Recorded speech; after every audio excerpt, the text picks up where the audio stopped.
చెప్పండి సార్, ఏం జరిగింది అసలు? ల్యాండ్ ఎవరికి రిలీజ్ ఇచ్చారు, ఎప్పటి వరకు ఇచ్చారు, అసలు ఎందుకు జరుగుతుంది? అచ్యుత్ ఎడ్యుకేషనల్ సొసైటీ ఇక్కడ 2008లో 5 ఎకరాల భూమి వెంచర్ నుంచి కొనుగోలు లియానియో వాళ్ళు అమ్ముతూనే కొనుగోలు చేశారు. దాంట్లో కొన్ని బిల్డింగ్స్ కన్స్ట్రక్షన్ చేసుకున్నారు అచ్యుత్ ఎడ్యుకేషన్ సొసైటీ. సో ఇది దాదాపు 140 ఎకరాల భూమి ఈ లియానియోకి సంబంధించి వాళ్ళు వెంచర్లు చేసి అలా 300 ప్లాట్లు అమ్ముగాని ఒక్కొక్క ప్లాటు 1000 గజాలు ఉంటుంది. కొనుగోలు చేసుకున్న వాళ్ళంతా అమెరికాలో, ఆస్ట్రేలియాలో, ఇతర దేశాల్లో ఉన్నారు.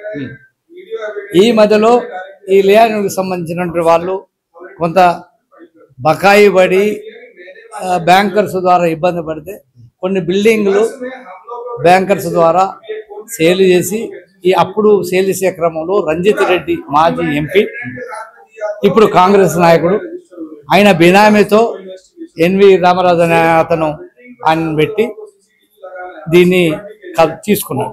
అవి ఎవేవి తీసుకున్నాడు, ఎన్ని గదాలు,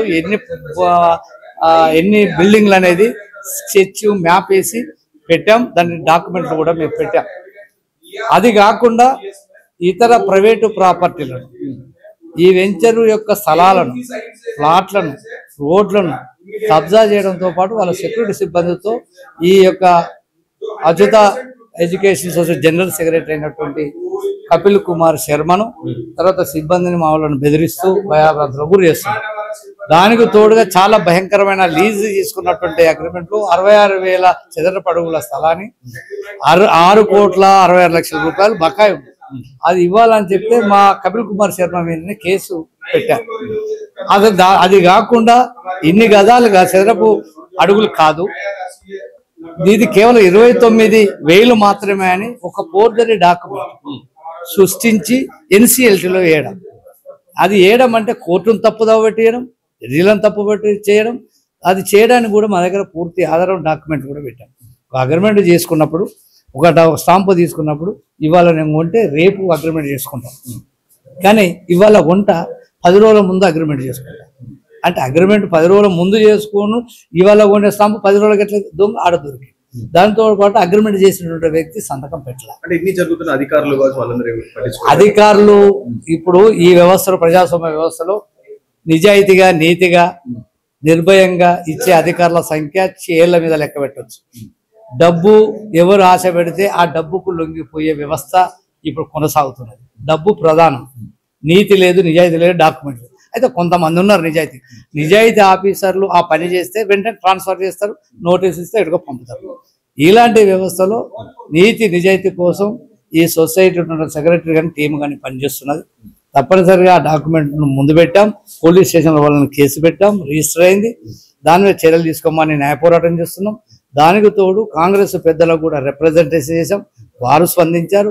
దీని వెనకాల వేం నరేందర్ రెడ్డి పాత్ర ఆయన ఉన్నదని చెప్పి ఓపెన్ గా ఒక పోలీస్ అధికారి డీసీపీ గారే చెప్పడం, తద్వారా దీనిపైన తప్పనిసరిగా వారి యొక్క అవినీతి, అక్రమాల, దుర్మార్గాన్ని ఎండగట్టడానికి ఇలాంటి ఏ రకంగా చర్యలు తీసుకుంటాం. ఇది ప్రారంభం మాత్రమే. భవిష్యత్తులో పెద్ద ఎత్తున ఈ అన్యాయానికి గురవుతున్న వాళ్ళందరినీ కూడా సమీకరణ చేసి తప్పనిసరిగా తగిన కార్యక్రమం నిర్వహిస్తాం. లేదు అంటే వెంటనే దిగి వచ్చి మా పాత బకాయిలు మాకు అందించి, మాకు అగ్రిమెంట్ ప్రకారం వెంటనే మా ప్రాపర్టీ మాకు హ్యాండ్ ఓవర్ చేసి వెళ్ళడం. లేదంటే నువ్వు నడుపుకోవాలనుకుంటే మాకే అభ్యంతరం లేదు.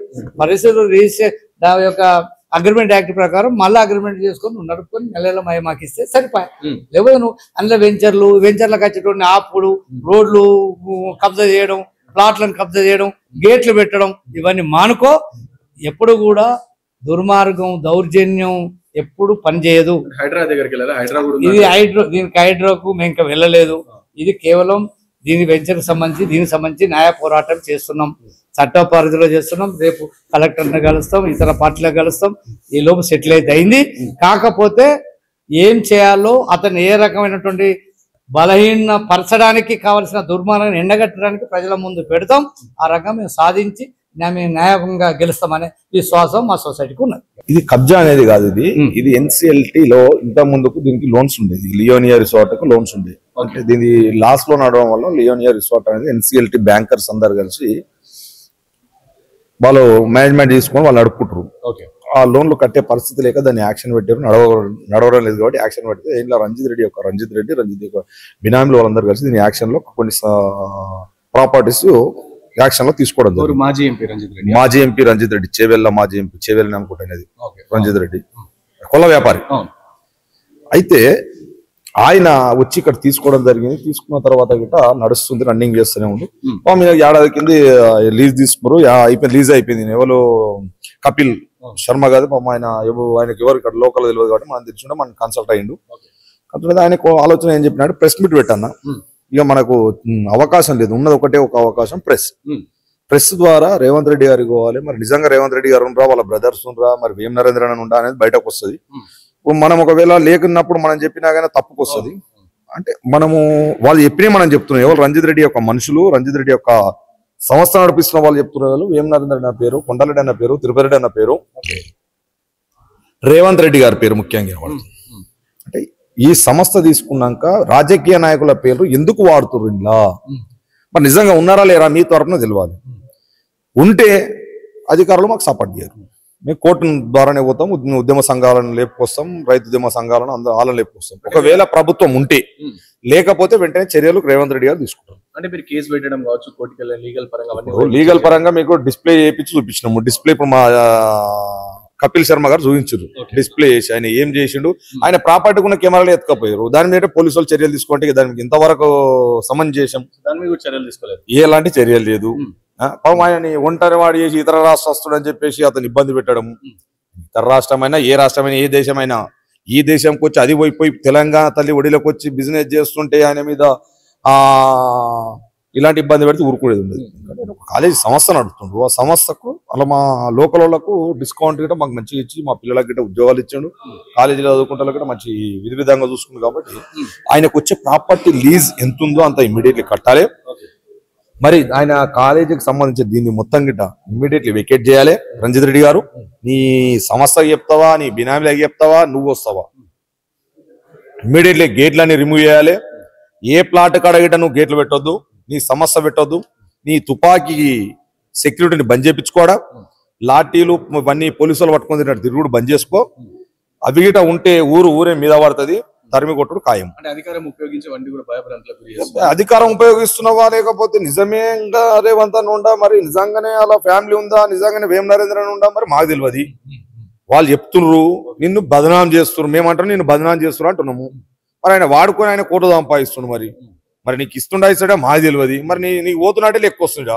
కాబట్టి నువ్వు దయచేసి నువ్వు మా యొక్క మాజీ పార్లమెంట్ సెగ్మెంట్ ఎంపీ కాబట్టి నువ్వు ఒక మా ఊరికి చిన్న మేలు చేసిన వాటి నీ లెటర్ ద్వారా అదొక ఇంగితము, మాకు ఒక మంచితనం ఉండి నీకు తెలియాలని చెప్పి మీడియా ద్వారా నిన్ను కోరుతా ఉన్నాను. ఇలాంటి రంజిత్ రెడ్డి లాంటి చీడ పురుగుని ఏ ప్రభుత్వం అయినా సరే, రేపు టీఆర్ఎస్ కావచ్చు, లేకపోతే టీడీపీ కావచ్చు, బీజేపీ కావచ్చు, లేకపోతే కాంగ్రెస్ కావచ్చు, ఇలాంటి రంజిత్ రెడ్డి లాంటి చీడ పురుగుని తరిమి కొట్టాలి, కబ్జా కోరని వెలేయాలి. అన్ని భూములు ఎంతమంది కబ్జాల పాలైనయో పేదవారి ఆ భూములకన్నిటి మేము రక్షణ కవచం అవుతాము. మరి ఇదే విధంగా రఘు గారిని కానీ పృథ్వీరాజన్ కానీ వీళ్ళందరూ మేము కలుస్తాము, వాళ్ళ యొక్క సలహా సూచనలు తీసుకుంటాము. మరి రంజిత్ రెడ్డి కథ ఎంతో చూపిస్తాం. ఇక ఊరుకునేది లేదు. మీడియా మీకు దయచేసి మీరు అందరికీ మాకు సపోర్ట్ చేయాలని కోరుకుంటా ఉన్నాము. న్యాయం వైపు సపోర్ట్ చేయండి, మాకు కాదు. న్యాయం ఎక్కడ ఉంటే అక్కడ సపోర్ట్ చేయండి. మీరు ప్రజలకు కానీ ప్రభుత్వానికి కానీ అధికారులకు కానీ వారధిలా ఉండేదే మీడియా, ప్రింట్ మీడియా కావచ్చు, ఎలక్ట్రానిక్ మీడియా కావచ్చు. కాబట్టి ఈరోజు శాటిలైట్ ఛానల్ 1-2 సపోర్ట్ చేసి చేయొచ్చు ఆయనకు, కాదంటలే. దాంట్లో సోషల్ మీడియా బాగా వచ్చింది, చదువుకున్న యువకులు ఎక్కువ వచ్చిర్రు. పోరాటం చేసేదానికంటే ఎక్కువ సోషల్ మీడియాలో పోరాటం చేస్తా ఉన్నారు. ఎందుకంటే ప్రతి ఒక్కటి వెలుగులో తీయాలి. ఒక వ్యక్తికి సపోర్ట్ చేశారు. న్యాయపరంగా సోషల్ మీడియా బాగా ఈరోజు న్యాయపరంగా ఉన్న వారికి పోస్టింగ్ చేస్తూ ఉంది. మరి అలాంటి వాళ్ళని కూడా ప్రోత్సహించాలి సోషల్ మీడియా వాళ్ళని గిట్ట. దయచేసి మీ అందరి తరఫున యనమల రేవంత్ రెడ్డి అన్న గారికి ముఖ్యమంత్రి గారు తెలియజేస్తా ఉన్నాను. రంజిత్ రెడ్డి లాంటి వాళ్ళని మాత్రం వదిలి పెట్టొద్దన్నా, ప్లీజ్ మీ పక్కన పెట్టుకొని మీరు పాడైపోకురి. దయచేసి इलांటి చీడపురుగును తరిమి కొట్టమని కోరుతా ఉన్నాను. सर आपका नाम, आप किधर से, कौन तकलीफ कर रहे हो? मैं Kapil Kumar Sharma, secretary of Achyut institute.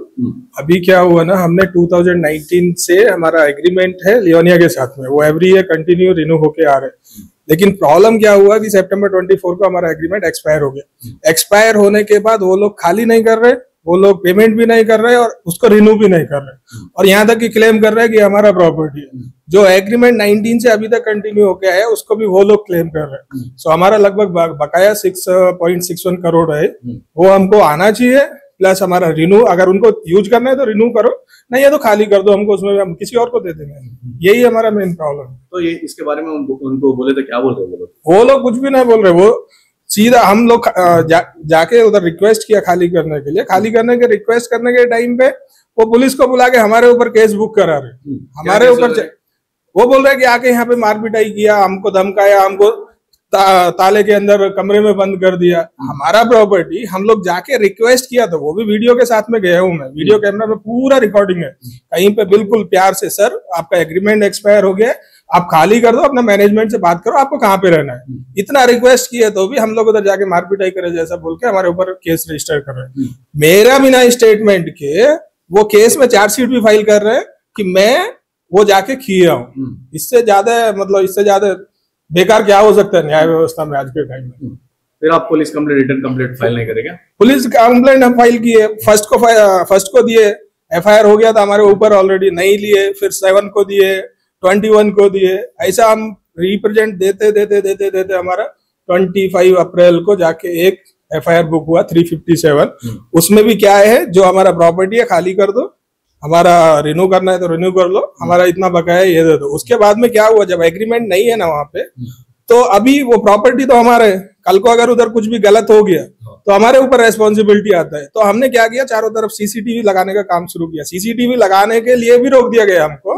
हमारा जो सीसीटीवी लगाने वाला वर्कर्स है उनको ले जाके पीएस में बिठा दिया। शाम को आके लियोनिया का पूरा लोग, हमारा जितना हमने पूरे दिन में मेहनत किया, काम किया, वो सीसीटीवी लगाया, पूरा चुरा के लेके गया, पूरा वायर कट करके डीवीआर पूरा वो लोग चुरा के लेके गए। उसका वीडियो बना के हमने पीएस में जाके कंप्लेंट किया तो भी वीडियो को भी वो लोग नहीं पकड़ रहे।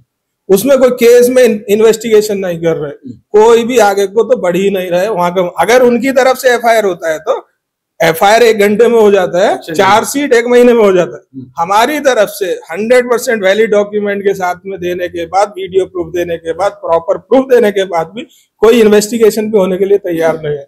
अब सबसे पहले आदमी कहाँ जाएगा, पुलिस के पास। अभी पुलिस ही नहीं करेगा तो कहाँ जाएगा। आजकल क्रिमिनल क्यों बढ़ रहे हैं? क्रिमिनल बढ़ने का कारण है कि न्याय नहीं मिल रहा है। न्याय मिले तो कौन क्रिमिनल बनेगा आज के टाइम। तो कपिल शर्मा जी को अकेले कोई प्रॉब्लम है या फिर ऐसे वाले बहुत लगभग ऐसे वाले कम से कम भी नहीं है तो 15-20 से ज्यादा ही आदमी होंगे। एक्चुअली क्या हुआ, जो लियोनिया एनसीएलटी से परचेज किया मिस्टर रंजीत रेड्डी सर, उन्होंने जितना परचेज किया वो उसमें रहे तो प्रॉब्लम ही नहीं है। वो परचेज करने के बाद अभी बाजू में ये भी मेरा, ये भी मेरा, ये भी मेरा। जिस आदमी ने अपने खून मेहनत की कमाई से जो चीज खरीदी है ऐसे तो नहीं छोड़ेगा, लेकिन उनका तो डेली का यही काम है। उसमें हम क्या कर सकते। कम से कम 15-20 लोग किसी का प्लॉट पे कब्जा कर रहे, किसी को रोड पे कर रहे, हमारा प्रॉपर्टी पे करने के लिए ट्राई कर रहे। हम ना लीगल पीछे हटेंगे ना हम फिजिकल पीछे हटेंगे। जब तक हमको न्याय नहीं मिलेगा तब तक हम लड़ेंगे। उसके लिए अगर हमको मरना भी पड़ा तो भी मरेंगे, लेकिन न्याय तो नहीं छोड़ेंगे।